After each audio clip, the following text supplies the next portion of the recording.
Hola a todos, en esta oportunidad les voy a presentar un video sobre la historia del arte y cómo se dio el uso del cuerpo o la figura humana. Bien, el cuerpo ha estado siempre muy presente en la vida y según la época y contexto ha adquirido diferentes significados. Hoy en día el cuerpo es sujeto y objeto de cultura. Las manifestaciones artísticas que existen de la estética corporal hoy son constantes tanto en el cine, en todas las carteleras, en la moda, en la TV y hasta en las cirugías estéticas. Esta cultura es vivida con tal intensidad que se convierte para muchos en un verdadero sujeto y objeto de culto. Durante muchos siglos la idea de representar el cuerpo mediante el arte, ya sea la pintura, la escultura o algún otro tipo de arte, estaba relacionado con la representación de lo bello, de un cuerpo bello. Pero vamos a ver cómo ese ideal de belleza se va modificando a lo largo del tiempo. Las representaciones del cuerpo siempre estuvieron presentes y se han transmitido multitud de mensajes diferentes.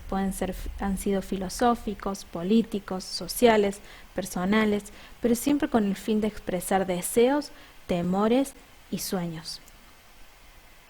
La representación del cuerpo varía considerablemente dependiendo de la época histórica, del momento social y cultural. Ahora los invito a que me acompañen en este viaje histórico-artístico para conocer más acerca de la figura humana. Nos vamos al 2955 a.C. con el antiguo Egipto.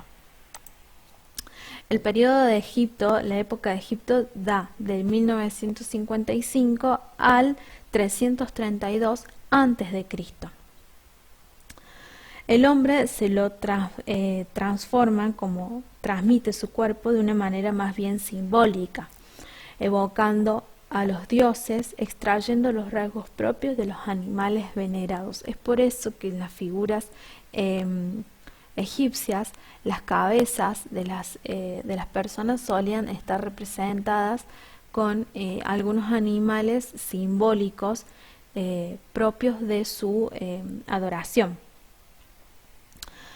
La armonía con la naturaleza consistía en mimetizarse con ella, por lo cual la idea del pudor no existía. Para los antiguos egipcios, el canon de belleza consistía básicamente en armonía, perfección y frontalidad. Cuando hablamos de frontalidad, nos referimos a el hecho de que no hay diferentes planos en la figura humana. Todo está en un primer plano reflejado, ¿no? En este caso vemos que una pierna aparece al lado de la otra, cuando en realidad nosotros tenemos una pierna, si lo vemos de perfil, tenemos una pierna delante de la otra, ¿no? Por eso es la idea de frontalidad, todo está de frente.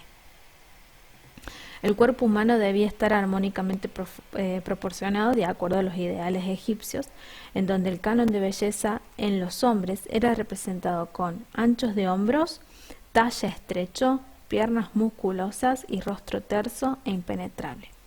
Y en cuanto a las mujeres, los hombros eran menos anchos, o sea que era todo más afinado, las caderas estaban estrechas y los pechos eran pequeños y redondos. Lo que sí solían tener las egipcias era que se representaban ensalzando su belleza mediante el uso de joyas y otros adornos e incluso maquillaje.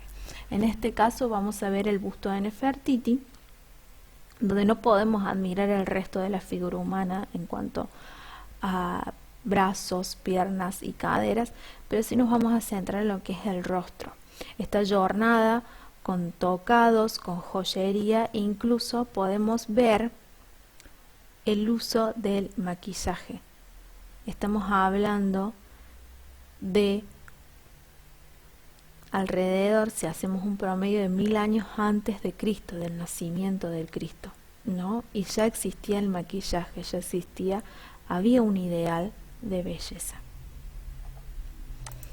Acá estamos viendo un fresco donde podemos llegar a representar de nuevo, ver esto que se dice acerca de la figura humana masculina: ancho de hombros, estrechos, proporcionados, armónicos, frontalidad en el cuerpo, todo aparece en un primer plano, uno dispuesto al lado del otro.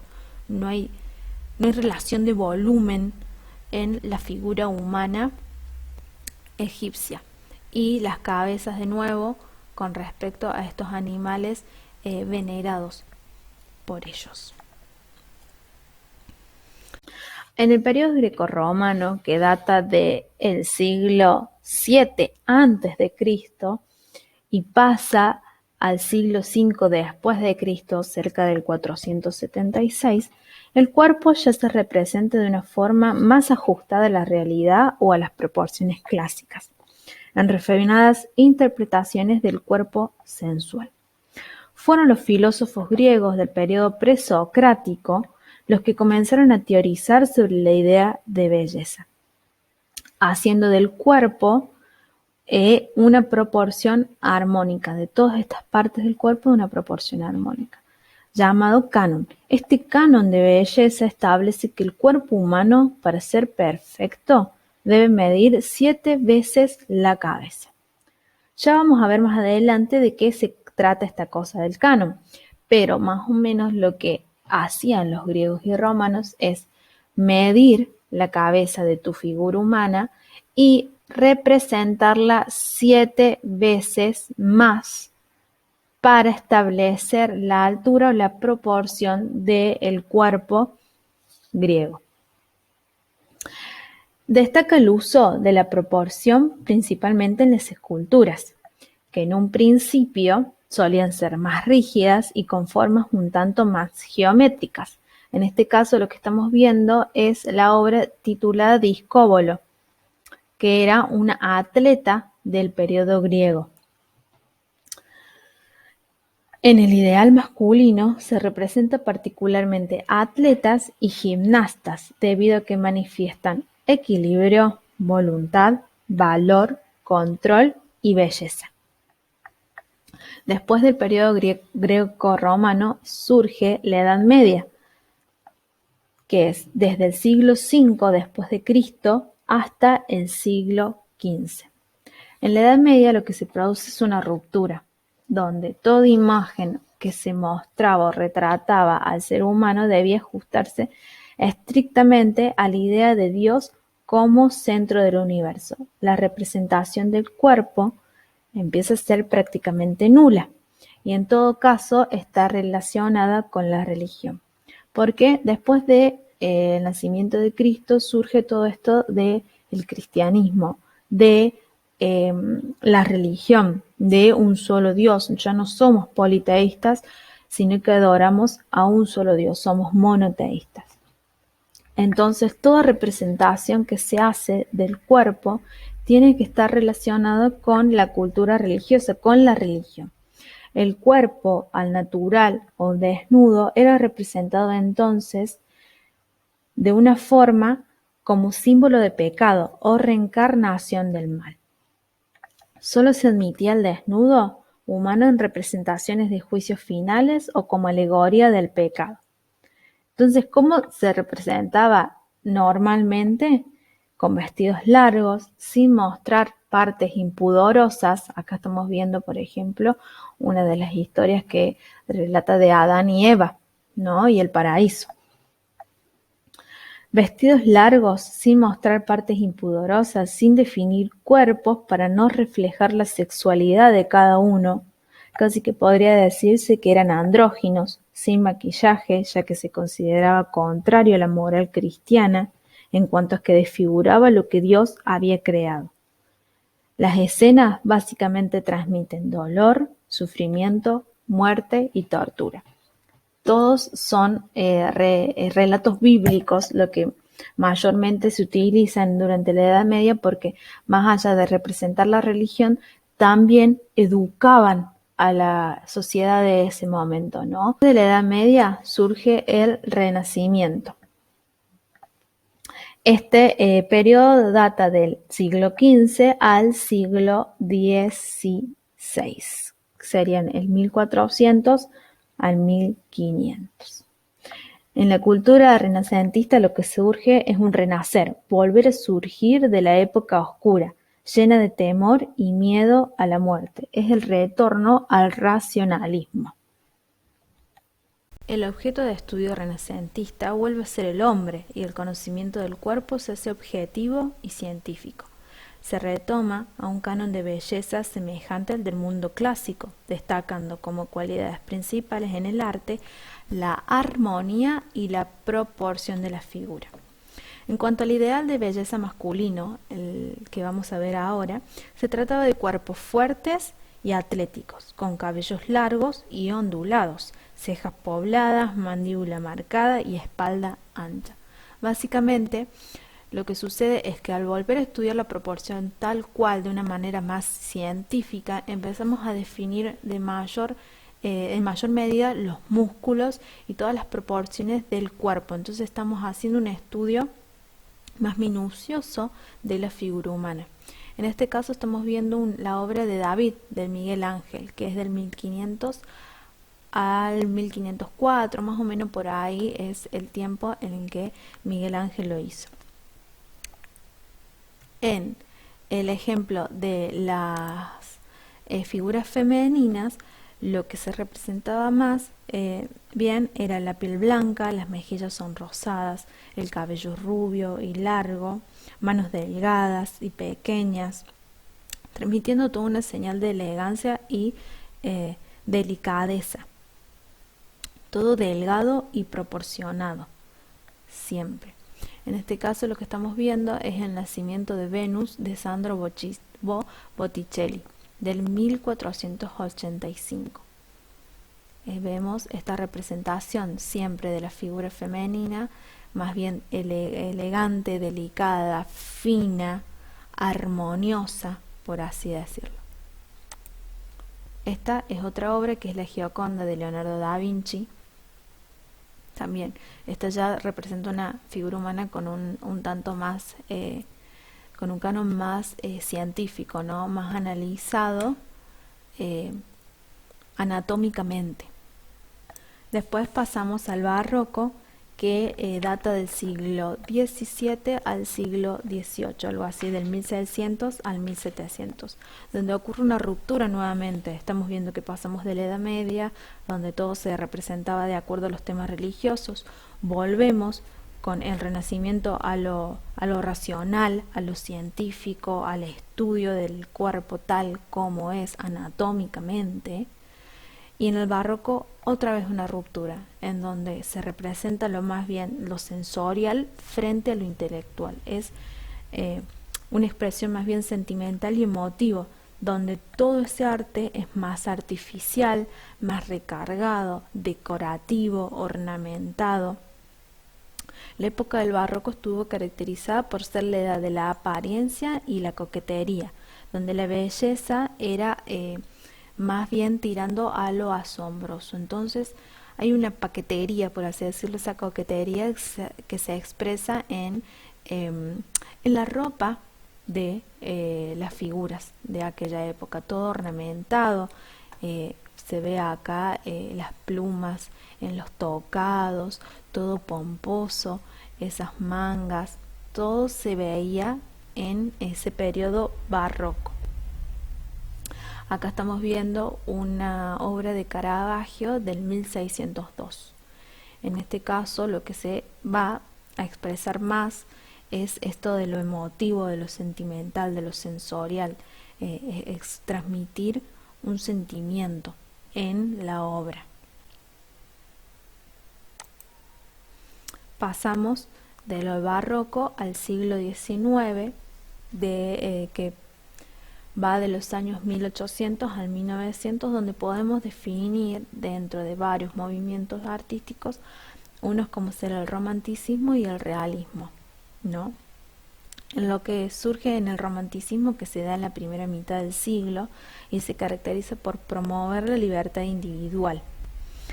Todo aquello que no entraba dentro del mundo de los sentidos empezó a abandonar el campo del arte. Solo lo visto y lo vivido, lo experimentado sensorialmente, forma parte de la creación artística. Entonces podemos definir este romanticismo como una forma de sentir, donde se abre la posibilidad de representar un cuerpo humano de la forma que se estime conveniente, acorde a otras realidades, nuevos conceptos y otros contextos. En este caso es una obra de Manet de Desayuno sobre la hierba del 1863. El baño turco de Ingres de 1860. Este artista ya plasma e introduce un nuevo formato de obra en donde ya no es todo rectangular o cuadrado, sino que ya aparece el círculo.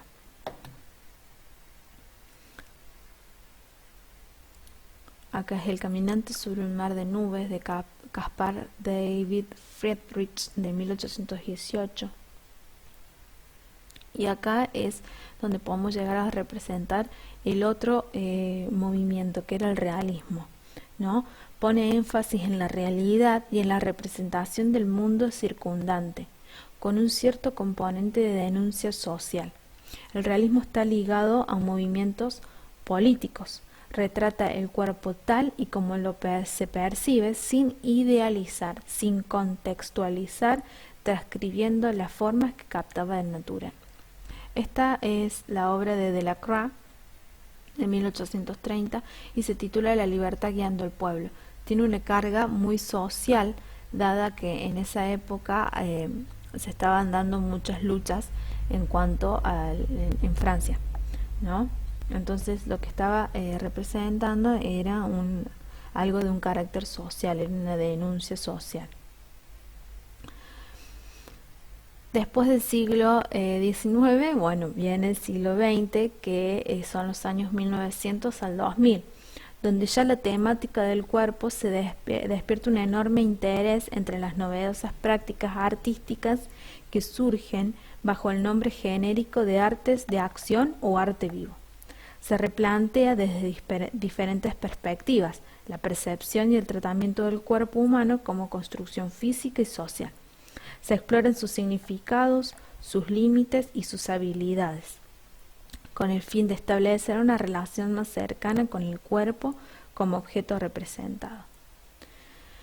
En este caso, lo que se ve en el siglo XX son nuevas artes como el body art, el happening o fluxus. Son movimientos artísticos de los años 60 que convierten al cuerpo en materia estética. Estas que les estoy mostrando son obras del artista Yves Klein, estos son de 1950 y se llaman antropometrías del azul. Ustedes van a ver acá estampas un poco amorfas, por así decirlas, y no logran entender a ciencia cierta en dónde se puede relacionar el cuerpo. Pero a continuación esta imagen ya les empiezo a mostrar todo esto que ven anteriormente.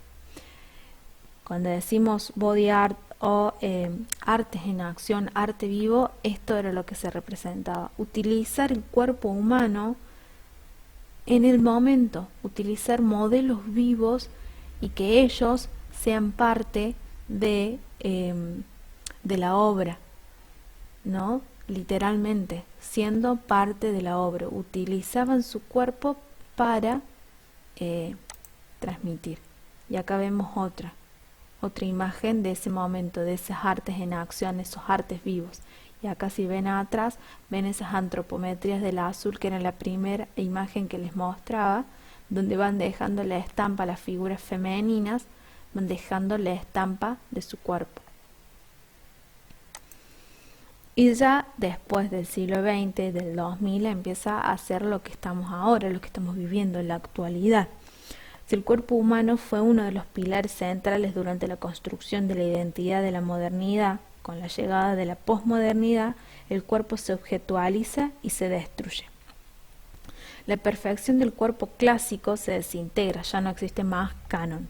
Los pensadores posmodernos comienzan a ver el cuerpo como una construcción social.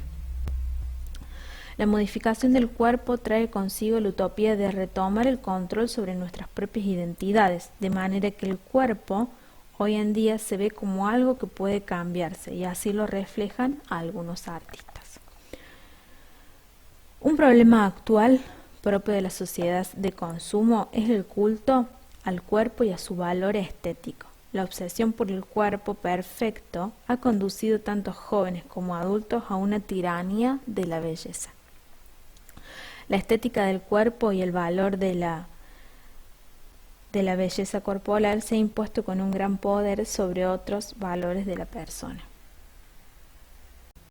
El cuerpo hoy en día se ve como algo que puede cambiarse y así lo reflejan algunos artistas. Es decir, que ya dejamos de lado ese canon que se transmitió en el periodo grecorromano renacentista, donde había un uso de unas proporciones tal y cual pautadas, sino que ya el artista rompe con todo eso y empieza a manifestar, a utilizar el cuerpo como una forma de una manifestación mucho más personal y artística, ¿no? Acá vamos a ver diferentes ejemplos del arte o del uso del cuerpo en la actualidad.